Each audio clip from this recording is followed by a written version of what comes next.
So I'd like to invite Eli Iosef, who is in the international, works with the International Raoul Wallenberg Foundation, and will be speaking this evening on the subject. The title is When Compassion Becomes Passion, Insights into Raoul Wallenberg's Soul, which is exactly the subject that came to my mind as Professor Stern was speaking. Thank you very much, Mr. Ambassador, Professor Stern. Thank you very much, everybody.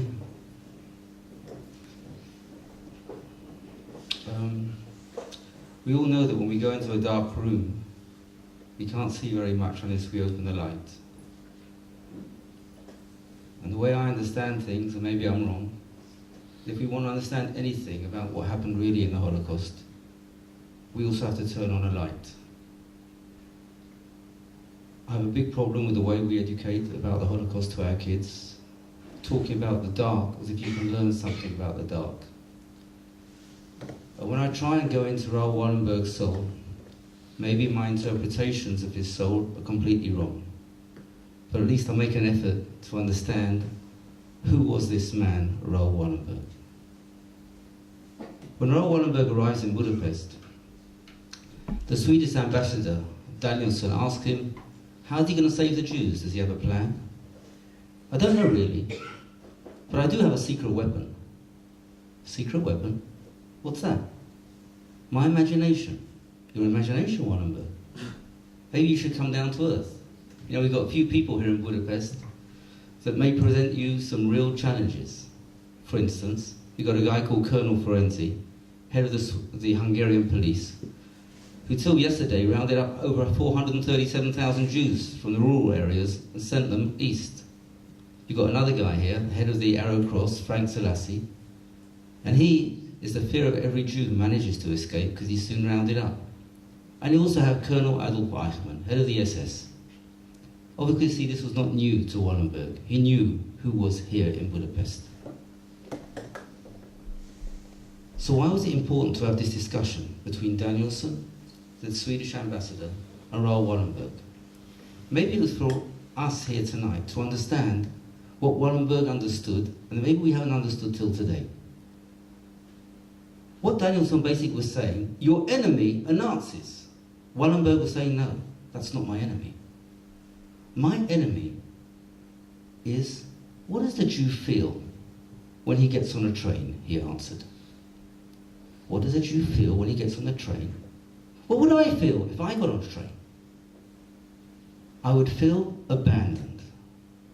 According to Raoul Wallenberg, the number one enemy to save the Jews was the feeling of abandonment, not the Nazis. The Nazis were the number two enemy. But you can't fight the Nazis until you understand the Jew can't be abandoned.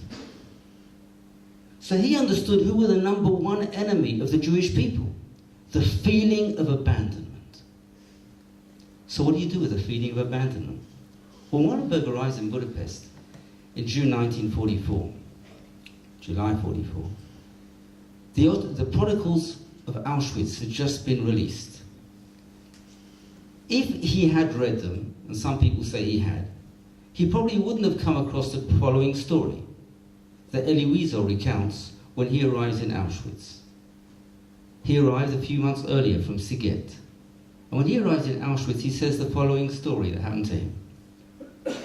I met a guy from my town, Eli Iosef was a young boy at the time, who came up to me and said, Eli, here there's no brother, there's no sister, there's no father, there's no mother, there's no such thing called family.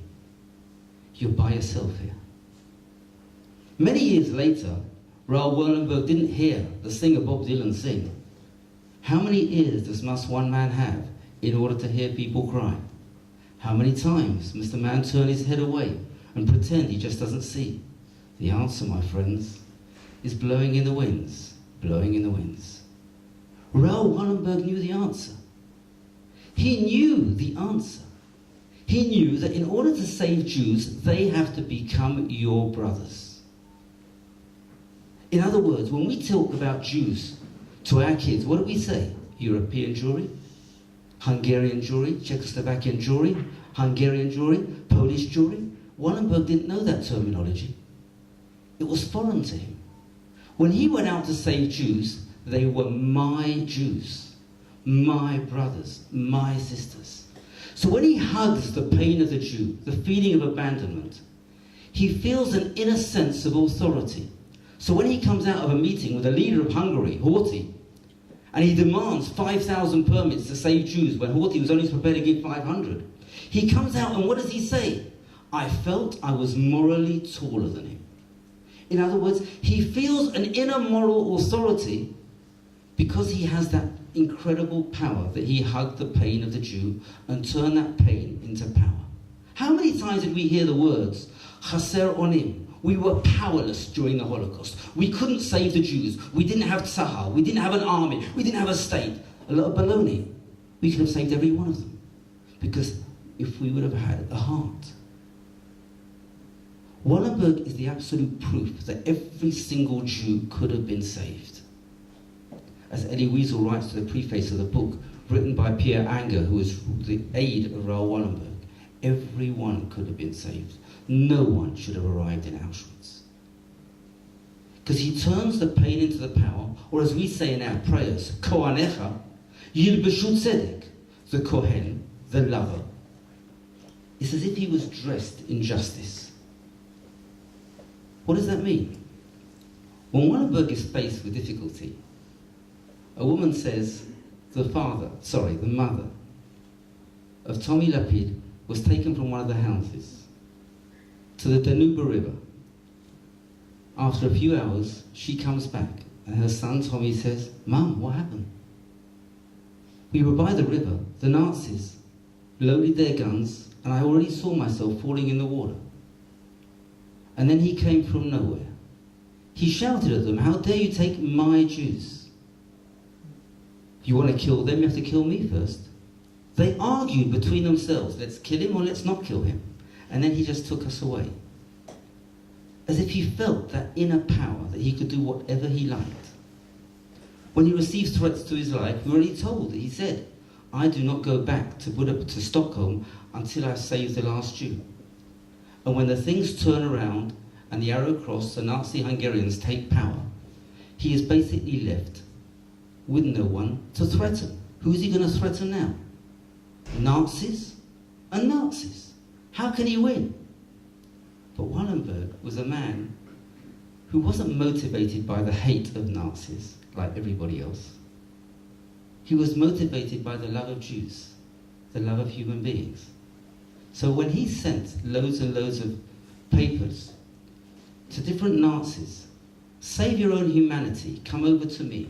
When he asks in a special declaration that he sends to the Americans, publicize that not only will Nazis be punished, but also publicize that Nazis that change over sides and come and help me, they will be rewarded.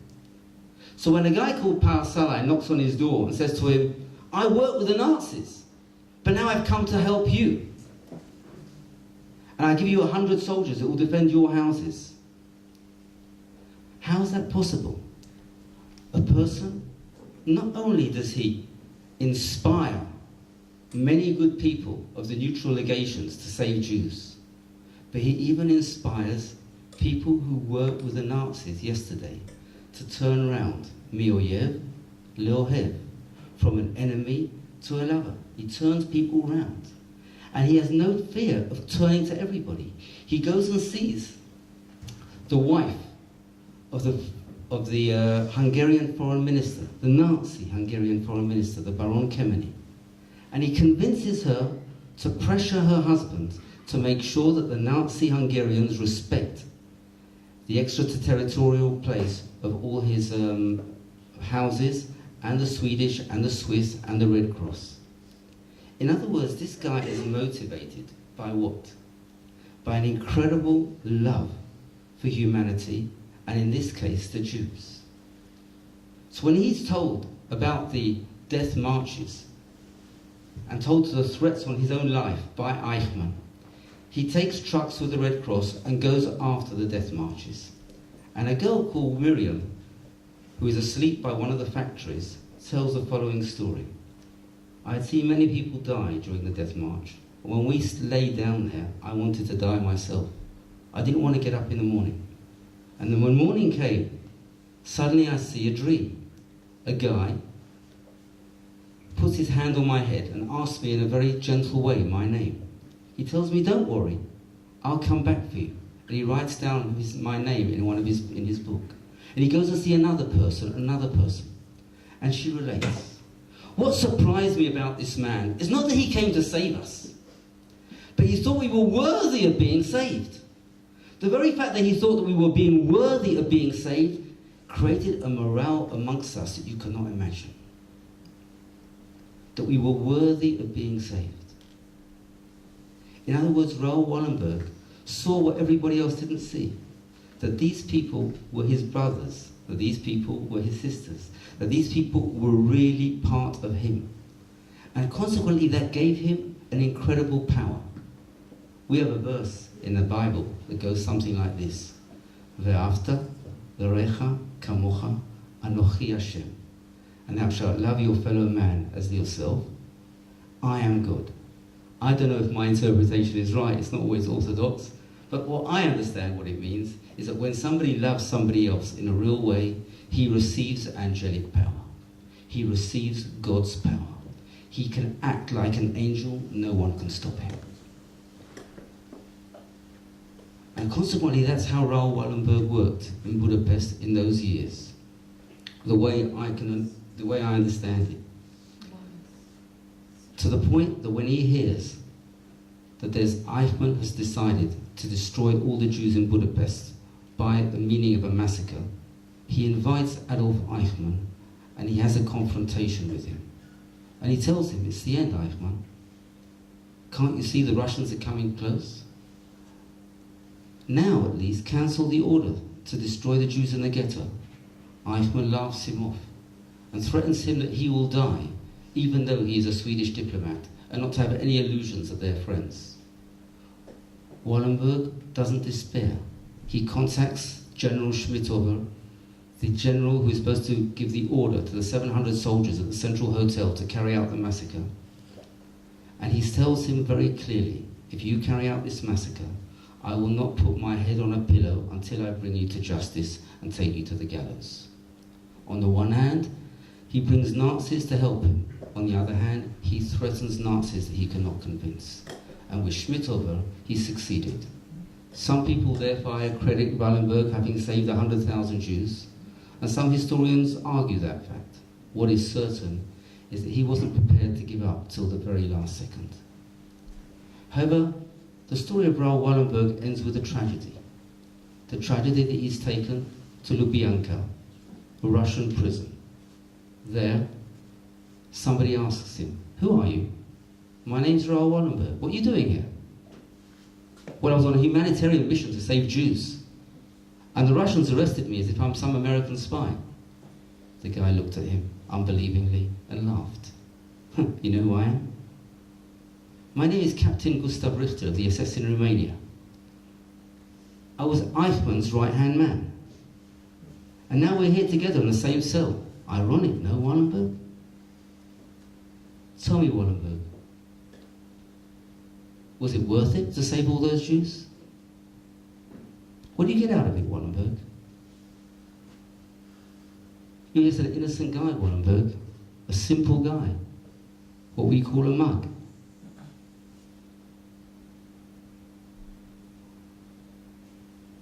And the KGB, then called the NKVD, when they interrogated him, they asked him, "Tell me, if you saved so many Jews, where are they? How come it's only your mother that demonstrates outside the Russian embassy in Sweden?" And his mother begged the Swedish, the Americans, and the Jewish people to do something for her son, Raoul Wallenberg. She begged from 1945 and until 1979, for 34 years. And all her begging, she wrote down in a diary that she finished with 2 words: brick wall. and then she committed suicide. Professor Stern, I agree with you that the Swedish embassy and the Swedish government did nothing to save Raoul Wallenberg. But the truth is, my problem is not with the Swedes. My problem is with the Jewish people. A few years ago, I begged the head of the Knesset to organize a ceremony in the Knesset for Raoul Wallenberg. He said, Eli, it'll be a disaster. Maybe 8 Chavrei Knesset will turn up and a few hundred Wallenberg survivors. We put pressure on him, and eventually it was done. And as he said, he was right. 8 members of the Knesset turned up instead of 120. And a few hundred Wallenberg survivors. And one member of the Knesset got up and spoke. And then he had a memory backlash. He remembered, not that he was now a Chaver Knesset, he remembered where he was in 1944. He remembered his mother coming back from the Danube. He remembered being surprised that his mother was still alive, and so was he. And then he said to the Knesset, with 8 members of the Knesset there, and several hundred Wallenberg survivors, the following words: he saved us, and we forgot him. Yes, you've got a few roads in Israel on the name of Raoul Wallenberg. But if you go to Yad Vashem, you'll see by the picture of Raoul Wallenberg the medal. The medal of Chassidu Mot HaOlam. And everybody knows that the medal should not be there, because the medal should be where? It should be with a family. So what's Raoul Wallenberg's medal doing at Yad Vashem? Well, it should not be there. It should be by the family. Well, you really know the answer, don't we? The family refused to receive the medal because the family believed that love should be reciprocated. The family believed that when a person loves with such power, that love should be reciprocated. Today, this year, is 100 years. This coming August will be 100 years to the birth of Raoul Wallenberg. And this is his story. In 1911, a man called Raoul Wallenberg took a woman called Madge to be his wife. They were married at a big hotel in Sweden. A year later, Raoul Wallenberg contracted cancer. He lay on his deathbed, and he put his hand on his wife's stomach and said to her, I would be so happy if our child would grow up to have a good heart. His wife, Madge, told him, crying because the doctors had told her that her husband only had a few days to live, I will do my best. That will be my present to you. In May 1912, Raoul Wallenberg died. 3 months later, Raoul Wallenberg was born. The present arrived to us, the Jewish people, and we did not know how to look after it. We didn't shout, we didn't demonstrate, we didn't cry, we didn't even tell the story to our children and to our children's children. As if a guy can just go and save thousands of Jews, disappear. What does it mean he disappeared? A guy disappears because nobody imagined how he felt when he was abandoned. And therefore we didn't cry out. Only a few years ago, the nieces of Raoul Wallenberg were in Israel. And in my presence, they begged the President of the State of Israel and the Prime Minister of the State of Israel to speak to Putin about the story of Raoul Wallenberg and find out the truth. The answer, we don't bring up stories like that anymore.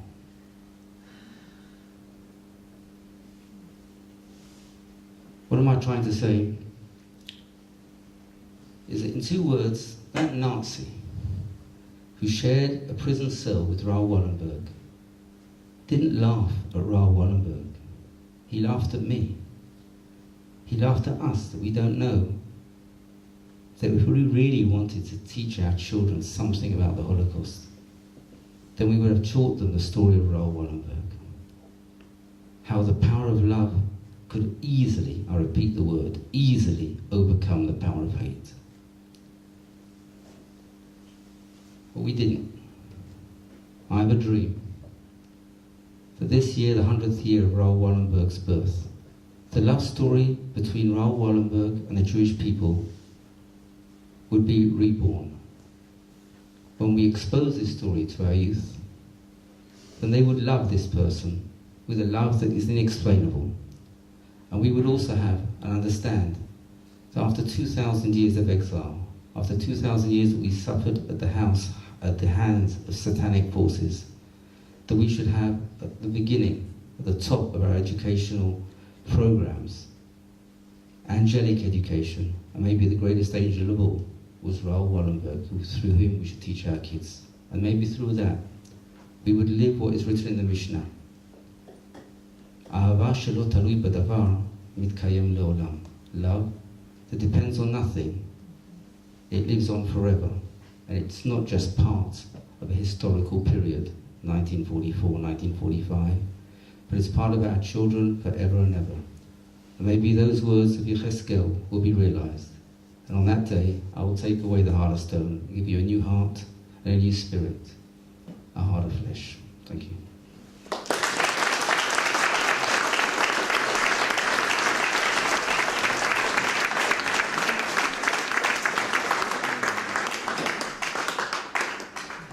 Thank you very much, Eli.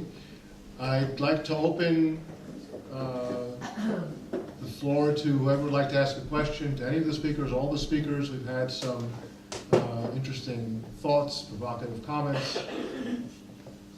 Questions from anybody? Comments? Yes, please. It's not really a question. I want to remark that I'm also a survivor from Budapest, and my cousin was married to Congressman Lantos. I don't know if the... Tom Lantos. Tom Lantos. And they were the ones who started the whole movement a little bit late, but they started the whole movement that became the worldwide. I was a member, of course, of the Wallenberg Committee. I worked for the cause in Montreal, but they worked to make him an American citizen. He became an honorary American citizen, and from then on, things started moving, and they started researching what happened. But it was probably by then it was late. I just want to know. I just want you to know that there were lots of people in the whole world working to unravel the mystery around Wallenberg. Thank you. Thank you. What's your name? Dolly Hinitz. Thank you. Yes, Debbie. I have a comment that includes a question. And I would ask my fellow audience members to listen without reacting right away while I'm speaking to what I have to say. You may not agree with me, which is fine, but please listen. I was very moved by the suggestion that the story of Raoul Wallenberg be very high in our educational priorities. And I want to add to that two more things that we often forget. One is, if the Allies had not won the war, we wouldn't be here tonight. So we obviously owe a debt of gratitude to the American, British, Russian, etc. soldiers who defeated the Nazis. And number three, and this is a question maybe even for David, I wonder what percentage of survivors were either saved by non-Jews, or if they survived as partisans in the forest, they weren't hidden necessarily, but it was through cooperation with other partisans that they survived. So it seems to me, and I don't know much about this, but seems to me that a fairly high percentage of what we call Nitzolei Shoah were alive or are alive today, b'schut non-Jews who helped save them. So if we are aware of those three factors, it might change our perception of what the messages of the Holocaust are for Jews.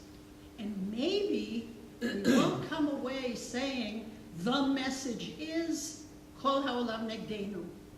Maybe there are other messages.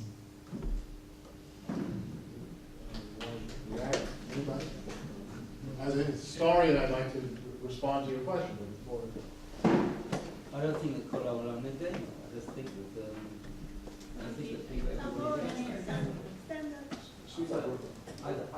I'm not of the opinion that the whole world is against us. I am of the opinion that during the Second World War, let's put it very simply, there was a guy called Josiah Dubois, who was the secretary to Secretary Morgenthau, who was the finance minister of Roosevelt, who wrote a document called the Acquiescence of this Government in the Murder of European Jewry. And he threatened his Jewish boss that if he doesn't go to Roosevelt with this report and get... as opposed to the historian, as opposed to most historians, maybe 99.9% of historians, I believe we could have saved everybody, and I want to explain. Uri Tzvi Greenberg wrote once in one of his poems that the Jews who went to the murder, they went to the massacre, what they basically said was, my brother, where are you? Why didn't you come and save us? In summer 1942, information about the Holocaust got out to Europe and the world. In November 1942, it was already public knowledge. Go to Yad Vashem today, you will not even see one single poster there about the demonstrations that Hillel Cook organized in the United States of America, where he brought over 40,000 people to Madison Square Gardens. You will not even hear about the cry of a few Jews, because the establishment was against them then and still today. I believe if there was a cry, correct, the Allies had not arrived at Auschwitz and they were nowhere near Auschwitz. But if we knew that Auschwitz existed, then we could have amassed the necessary resources to do something about it in time. We could have made sure that every single Jew knew what it meant to get on a train. We could have done things that would have made everybody understand. We could have organized a hunger strike in Israel that no British soldier would have got any food until the boats got here. We could have cried. Even just crying would have done something. But we didn't. And that is a fact. That it was not high on the priorities of the leadership of the Jewish people. And I believed, yes, we could and we should have saved our brothers. There are lots of